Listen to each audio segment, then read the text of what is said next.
No imaginário de infância, quando a gente pensa em bruxa, a gente quase sempre imagina uma Europa que é nórdica. É o imaginário que a gente tem, né? Tanto dos filmes, dos livros que a gente leu.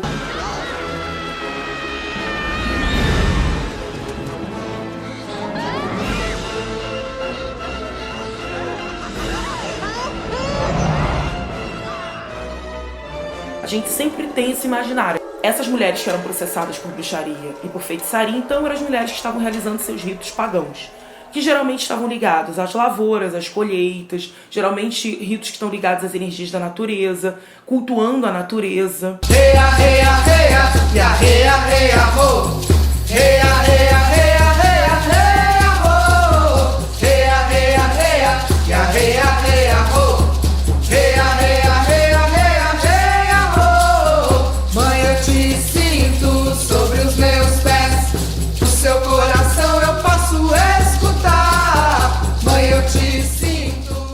Existem muitas pessoas que praticam hoje em dia bruxaria. Você tem, assim, 3 grandes polos de bruxaria no Brasil, que é o Rio de Janeiro, São Paulo e Brasília.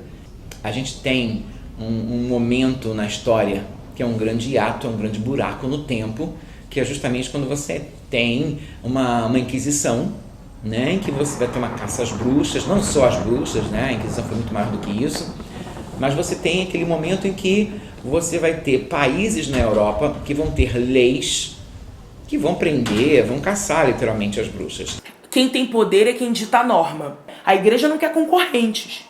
A igreja se diz como única fonte de poder. É Cristo a única fonte de poder. O máximo que ele tem são os santos, que são seus mediadores. Mas santo não faz milagre sem Deus.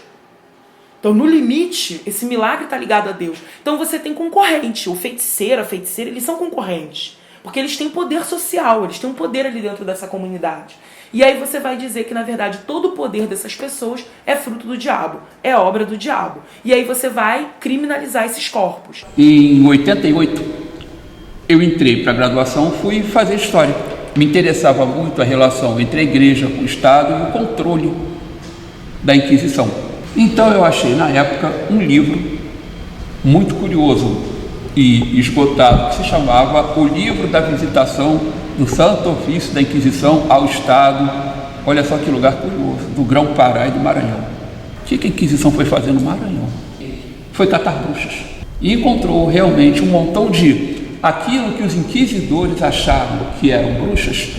E dentro da comunidade paraense eram magos, feiticeiros, rezadeiros, benzedeiros, curandeiros, catimbozeiros, porque praticavam medicina indígena. A bruxaria é um termo pejorativo, carregado de um significado negativo para a época, porque para eles, essas mulheres que eles chamavam de bruxas, elas não estavam apenas realizando os seus rituais mágico-religiosos, que é como a gente pode ver hoje.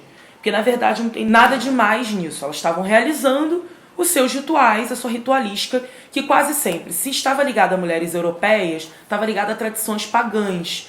Grande Pai Fogo, desperte, se eleve, grande Pai Fogo, transforme a mim. O que a gente acredita? O que a gente cultua? A gente cultua essas divindades, né? Deus é o masculino, o feminino, e a base do nosso culto é a natureza. Tudo pra gente gira através de um ciclo de vida, morte e renascimento que tem a ver com o plantar, o colher. É um ciclo de agricultura. O que eu entendo, Wicca, é que eles realmente não são bruxos, eles são pagãos. Cada um faz alguma coisa, mas todos em relação com a natureza. Engraçado, né? Todos são forças naturais. É uma sala que a gente usa para aula. Os 4 elementos estão representados aqui. Tem o ar, o fogo, a água e a terra, ligado aos pontos cardeais. Então você tem aqui o leste, o sul, o oeste e o norte. Essa figura da feiticeira e do feiticeiro meio que sendo um mediador social. É uma figura que ela vai ser temida, né? E tem dentro da sociedade aquelas pessoas que são as mais conhecidas por manipular esse sagrado. E também ela vai ser adorada. Então você tem um misto de medo, mas também um misto de adoração. Porque ao mesmo tempo também é a pessoa que faz as coisas boas acontecerem. Mas feitiçaria e magia existe na sociedade humana, na humanidade, desde quando a humanidade se entende por humanidade. Então, desde o mundo do que a gente chama de mundo antigo até o que a gente tem hoje, a gente está lidando com feitiçaria e magia. O que é magia? Magia é alquimia. Magia é transformação de um estado para outro. Então, quando eu faço um bolo, eu estou fazendo magia. Quando eu faço um xarope, eu estou fazendo magia, né? A gente trabalha com essa energia no dia a dia. A gente acende vela, a gente acende incenso, a gente faz poção, pozinho para jogar. Isso tudo existe e a gente faz com certeza. Nós não somos bruxos para fazer magia, mas a magia é uma consequência, é um instrumento na mão de um bruxo. O cristianismo mais antigo, ele está assentado sempre na dicotomia de que, porque tem um bem absoluto, que seria Deus, você tem também o mal absoluto, o capeta. E é claro, um sem o outro não vive. Eu dou muita oficina de intolerância religiosa em escola pública e a primeira coisa que eu pergunto para as crianças é: o que é magia? Qual a primeira coisa que as crianças me dizem? Magia é macumba. Eu falo, então, Santíssima Trindade não é magia? O que é o incensário nos altares católicos? O que é a água benta? O que é a hóstia? Se não magia. Só que quem dá a norma, quem dita a norma, quem tem poder. Então quem tem poder vai poder dizer o que é de Deus e o que é do diabo. Então existem magias que elas vão ser justificadas, que elas vão ser exaltadas e que elas vão inclusive sair, né, perder o nome de magia e de feitiçaria, que é um nome que ficou pejorativo, e elas vão ser chamadas de milagre, elas vão ser chamadas de coisas maravilhosas. E existe a magia que vai ser vista por quem dita a norma, que vai dizer que é coisa do diabo, que é pro mal, que precisa ser exterminada. A linha é muito tênue. A linha é muito tênue, né? E quem, na verdade, que vai ser juiz disso é quem está no poder. Só que, assim, esse julgamento é um julgamento que ele não está separado de um projeto. Ele é um julgamento que ele tem um projeto político e econômico. I saw Bridget Bishop with the devil. I saw Bridget Bishop with the devil.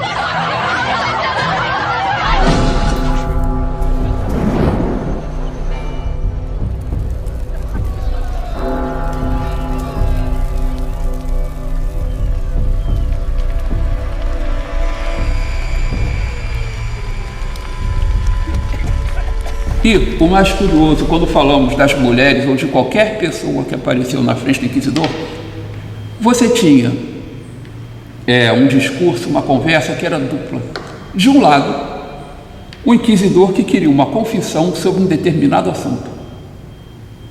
E de um outro, uma pessoa que sequer sabia por que estava ali, do que tinha sido acusada e tentava falar o que o inquisidor gostaria de ouvir. Era um jogo de poder totalmente chato. Você estava na frente de um torturador, de um cara que tinha todas as possibilidades de te botar numa fogueira e você queria escapar dali. Você queria voltar para casa. A criminalização das mulheres por bruxaria e feitiçaria não foi feita só pelo catolicismo. Ela também, pós-protestantismo, né, depois do protestantismo, século XVI, Lutero, luteranismo, calvinismo, todos esses também vão criminalizar a magia, a bruxaria e a feitiçaria. Tem o Tribunal da Inquisição, que é um tribunal religioso régio, e também você vai ter tribunais laicos nos lugares que são protestantes. E que vão estar matando também, processando e queimando mulheres. Então, na verdade, você tem de ambos os lados as mulheres ali acuadas e como alvo.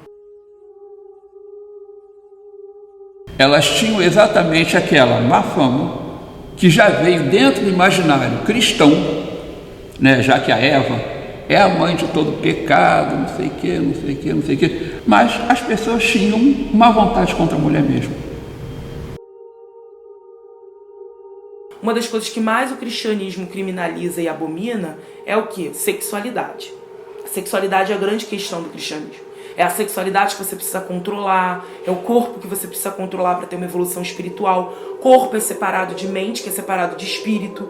Então você tem uma separação, ou seja, para você atingir um elevado nível espiritual, você tem que abandonar todos os prazeres que são considerados da carne, do corpo. Então você vai demonizar esse corpo, essa sexualidade. E aí, o que é o corpo e a sexualidade? É a natureza desenfreada. E o que é a natureza desenfreada? É o feminino. Porque o feminino ele vai sempre ter uma analogia dentro dessa ótica com a natureza selvagem, bárbara, desenfreada, que também é a forma como vão ser vistos os outros povos, né? Selvagens, bárbaros. Então é uma natureza que você tem dificuldade de controlar, que você não domestica. Então mulheres são vistas como seres desenfreados.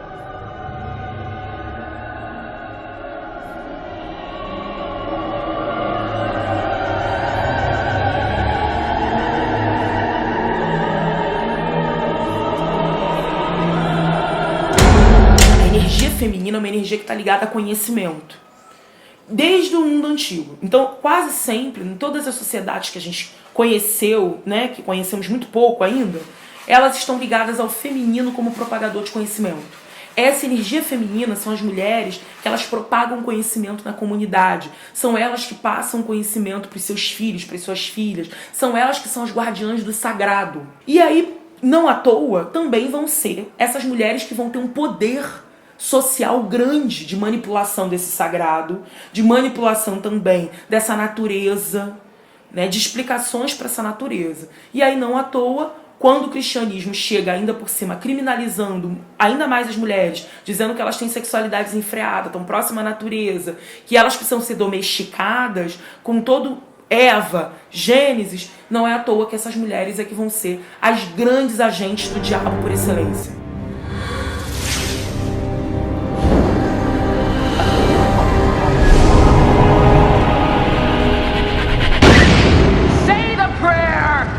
Your one chance.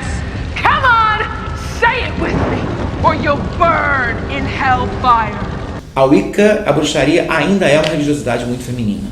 Muito feminina. Os praticantes realmente, 70%, 80% realmente mulher. Não há como, e hoje em dia também não existe mais espaço para você, por exemplo, perseguir neobruxas ou neopagãos. Principalmente em termos políticos, sociais, hoje a coisa está muito pior. E isso é que eu vejo com bastante tristeza para o pessoal que pratica o candomblé, que esse é um paganismo muito arcaico. Uma vez me chamaram para falar num simpósio etnobotânico. E aí eu falei disso, do feitiço, né? E falam que nós, do candomblé, a Umbanda, nas religiões afro-brasileiras, que somos feiticeiros, que fazemos feitiço. Eu digo, sim, mas vocês, cientistas, também são. Porque vocês nos chamam de feiticeiros porque vocês não sabem decodificar o que nós codificamos. Mas vocês são feiticeiros. Por exemplo, eu pego uma bula de um remédio, primeiro está numa letra mínima, que eu quase que não consigo ler.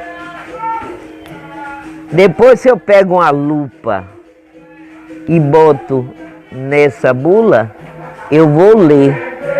Mas tem termos que eu não entendo. Isso para mim é um feitiço. Aí ficaram assim e bateram palma. Porque eu disse, vocês também são feiticeiros. Um grande feitiço, a gente vive rodeado de um grande feitiço. E o maior feiticeiro foi Olorum, foi Zambiapungo, foi Maú, que botou um bocado de coisa que ele codificou. E que a gente até hoje está tentando decodificar. Feliz de nós quando a gente decodifica uma planta que serve para isso, para aquilo, para... É o bom feitiço. Quebrar, queimar terreiros não me parece muito diferente do que queimar mulheres vivas em fogueiras da Inquisição, do que fazer as cruzadas. todo um processo humilhatório e vexatório do que a gente chama dos autos de fé, em que essas pessoas eram colocadas com roupas, com uma cruz. Era uma procissão que passava pela cidade, essas pessoas desfilavam em praça pública para depois serem queimadas vivas. Não me parece muito diferente dos linchamentos que hoje a gente continua aplaudindo, né? E da banalização e da barbárie da violência que a gente continua fazendo. Então, quando a gente ajustar os nossos sagrados, né, tanto o homem conhecer o sagrado dele e a mulher a potência e a força do sagrado dela, e os dois juntos dividirem o mundo, a gente chega no mundo perfeito.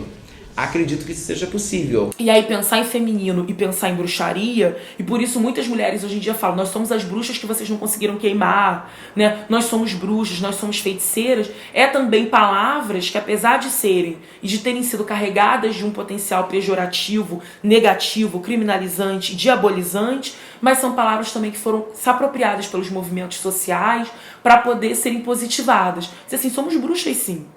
E o que a gente faz não é crime. O que a gente faz não é coisa do diabo. O diabo não tem nada a ver com isso. O que a gente faz é nosso, é conhecimento nosso, das nossas mães, das nossas avós, das nossas tataravós. É o nosso conhecimento afro-indígena, que precisa ser recuperado, porque é o que garantiu a nossa existência lá atrás e, arrisco dizer eu, é o que garante a nossa existência hoje e o que vai garantir uma perspectiva de futuro nesse contexto caos que a gente está vivendo.